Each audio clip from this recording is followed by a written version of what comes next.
Pemirsa, Presiden Joko Widodo meminta seluruh kepala daerah untuk mengembalikan kerugian negara jika ada pembangunan yang dianggap bermasalah. Pernyataan Presiden Jokowi adalah bentuk dukungan agar pemerintah Provinsi DKI mematuhi rekomendasi Badan Pemeriksa Keuangan.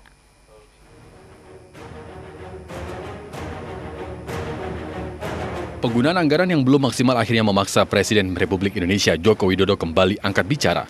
Jokowi mengulang instruksinya agar semua kepala daerah harus berani memanfaatkan anggaran untuk kepentingan pembangunan.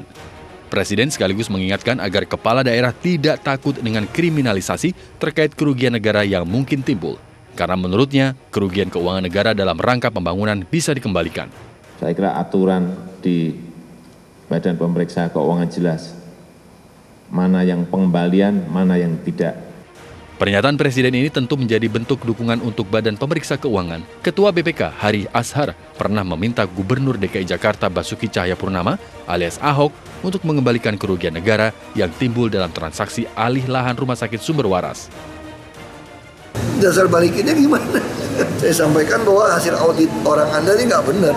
Sikap Ahok yang bersikeras mengabaikan rekomendasi BPK sebenarnya bagai buah si malakama. Di satu sisi, sikap itu dinilai yang membuat kasus alih lahan sumber waras terkatung-katung, sehingga harus segera dituntaskan KPK. Di sisi lain, bila Ahok jantan melaksanakan rekomendasi BPK untuk mengembalikan kerugian, maka tindakan itu akan memicu dua implikasi. Pertama-tama, dengan melaksanakan rekomendasi BPK, Ahok secara diam-diam mengakui alih lahan sumber waras memang bermasalah. Kedua, sekalipun mengembalikan kerugian negara, Undang-Undang Nomor 31 Tahun 1999 tegas mengatur bahwa pengembalian kerugian tidak menghapus pidana. Akhirnya bola panas ada pada KPK. Komisi Anti Korupsi itu terlanjur dinilai terlalu lunak dalam kasus sumber waras ini. Bahkan KPK dinilai sengaja menghindarkan Ahok dari jerat hukum. Masalah pidananya tidak bisa diabaikan, tetap harus berjalan terus. Karena ini tidak mau dibawa ke penyidikan oleh KPK, karena untuk tidak menjadikan Pak Ahok sebagai tersangka.